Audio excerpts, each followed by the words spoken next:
17 বছর পরে বাংলাদেশের মানুষ একটি নিরপেক্ষ নির্বাচনের মাধ্যমে নারী পুরুষ যুবক যুবতীরা তাদের মত প্রকাশ করে একটি গণতান্ত্রিক রাষ্ট্র ব্যবস্থা সৃষ্টি করার লক্ষ্যে একটি গণতান্ত্রিক সরকার নির্বাচন করতে চায়।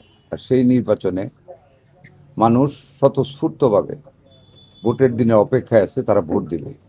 কি নারী, কি পুরুষ, কি যুবক, কি যুবতী, কি বৃদ্ধ, সবাই, সকল মানুষ। আমরা অনেকদিন যাবৎ মাঠে কাজ করতেছি, মানুষরা ভোট দিতে চায় এবং একটা আনন্দের আমেজে মানুষ এবার ভোট দিতে কেন্দ্রে যাবে। আমি আশাবাদী যে অধিকাংশ ভোট এবার কাস্ট হয়ে যাবে মানুষের মনে। এবং তরুণ তরুণীরা, বিশেষ করে মহিলারা যারা এবার 17 বছর যাবৎ ভোট দিতে পারে নাই, তারা 17 বছর আগে কেউ ভোটার হয়নি, কাজে তাদের একটা মনে নতুন ধরনের একটা আমেজ, একটা আনন্দ ভোট দেওয়া। সেই দিক বিবেচনা করলে নতুন সমাজ, নতুন যুবক যুবতীদের ভোট, যারা গত 17 বছর ভোট দিতে পারে নাই ভোট, আমাদের ভোট এবং সাধারণ মানুষের ভোট, সবাই মিলে নির্বাচনে যাবে, একটা আমেজ এলাকায় সৃষ্টি হয়েছে।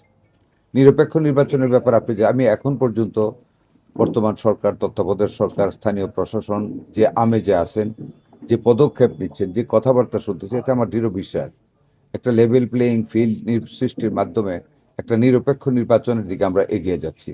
এবং আমার দৃঢ় বিশ্বাস এই তত্ত্বাবধায়ক সরকার একটি নিরপেক্ষ নির্বাচন জাতিকে উপহার দিয়ে গণতান্ত্রিক যাত্রাকে অব্যাহত রাখবে। আমাদের দলটা অনেক বড় একটা রাজনৈতিক দল, একের অধিক প্রার্থী থাকতেই পারে এবং আমার এখানেও ছিল। আমরা 3জন, আমার সাথে আরো 2জন ছিলেন যারা মনোনয়ন আশা করেছেন।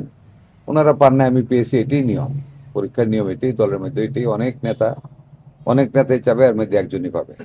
যারা আমাদের কর্মী লেভেলে ছিল সবাই আমার সাথে কাজ করতেছে, দলের সকল পর্যায়ের নেতা কর্মীরা আমার সাথে কাজ করতেছে। কিছু তো বাইরে থাকবে, কিছু ব্যক্তি হিংসা বাইরে থাকতে পারে, বিভিন্ন কারণে থাকতে পারে, কিছু আছে। তবে আমি মনে করি মেজরলি আমার দল ইউনাইটেড, বাংলাদেশ জাতীয়তাবাদী দল মেজরলি ইউনাইটেড, এবং সবাই নির্বাচনী কাজে নেমেছে এবং নির্বাচনী কাজ করতেছে। শুধু ওই শিল্প কারখানা, রাস্তাঘাট উন্নয়ন করে সমাজকে ঠিক রাখা যাবে না।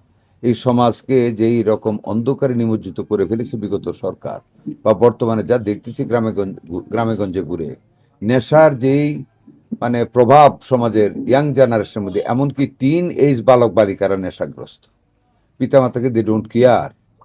তারা নেশা যে হাউ দে আর বিং মানে ডিস্ট্রয়েড, হ্যাঁ, with the influence of the drug and drug addiction, কিভাবে তাদের জীবনকে ধ্বংস করে দিচ্ছে, ফিজিককে ধ্বংস করে দিচ্ছে। They do not understand, they don't want to understand this thing. কারো কাছ থেকে কাউন্সিলিং নিতে চায় না, এরকম হয়েছে। কাজেই আমার সরকার যদি আমরা গঠন করি, আপনারা দেখেছেন আমাদের 31 দফায় আমাদের নেতা ভারপ্রাপ্ত চেয়ারম্যান জনাব তারেক রহমান এই সমাজ থেকে নেশাকে দূরীভূত করার জন্য এবং নারী জাতিকে নির্যাতনের হাত থেকে রক্ষা করবে অনেকগুলি পদক্ষেপ আমাদের নিচ্ছে। তার পাশাপাশি আমি personally I am committed to my people, যে আমি নেশাকে, ড্রাগকে চিরতরে নির্মূল করে দেব মনোহরদী বেলাবো থেকে।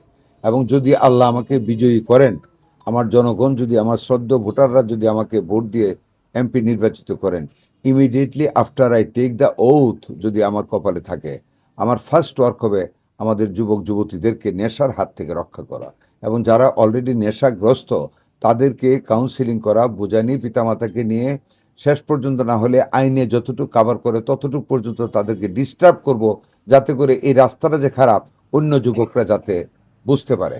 যারা নষ্ট হয়ে গেছে তারা তো গেল, বাকি যুবক যুবতীদের যাতে রক্ষা করা যায়।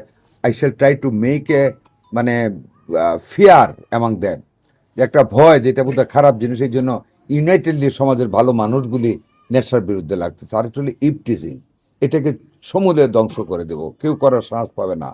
এটা থেকে আমি যুবতীদেরকে আমরা রক্ষা করবো ইনশাল্লাহ। এটা এর পাশাপাশি ধরেন রাস্তাঘাট, আমি তো 2001 সনে বড় বড় রাস্তা, আমার 2টা টার্মে সকল রাস্তাঘাট আমি করে গেছি।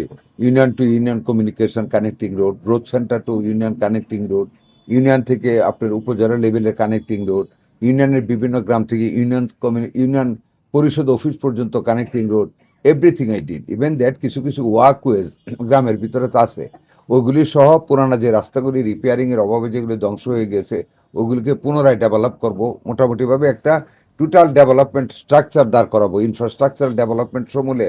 পাশাপাশি আমি নেশার বিরুদ্ধে লড়াই, ইপটিজিংয়ের বিরুদ্ধে লড়াইয়ের পাশাপাশি আমি উন্নয়ন কাজগুলি করব।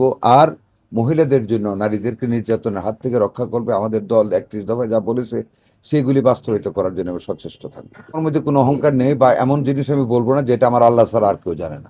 কি তফাৎ হবে এটা আমি বলতে পারবো না। আমার আল্লাহ জানেন, আমার ভোটাররা জানেন। ভোটারদের বনের ভিতরে আমি ঢুকতে পারি না, আল্লাহ কি ভাববেন সেটা আমি জানি না। আমি প্রত্যেককেই জামাত ইসলাম করেন, এখানে আরো কয়েকটা পার্টি আছে, কমিউনিস্ট পার্টি ক্যান্ডিডেট আছে, জামাত ইসলামের ক্যান্ডিডেট আছে, তারপর কি আরো কয়টা কি জানি, জাতীয় পার্টি আছে, আরো দুই একটা পার্টি আছে।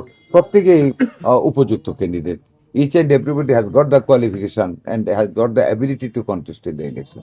So I do not think anybody inferior to me. Everybody is superior like me. Everybody is equally important. এবং ইলেকশন আমি মনে করি সবার সাথে, নির্বাচন মানে প্রতিদ্বন্দ্বিতা। নির্বাচন প্রতিদ্বন্দ্বিতামূলক, কতটুকু প্রতিদ্বন্দ্বিতামূলক হবে এটা আল্লাহ তাআলা জানেন।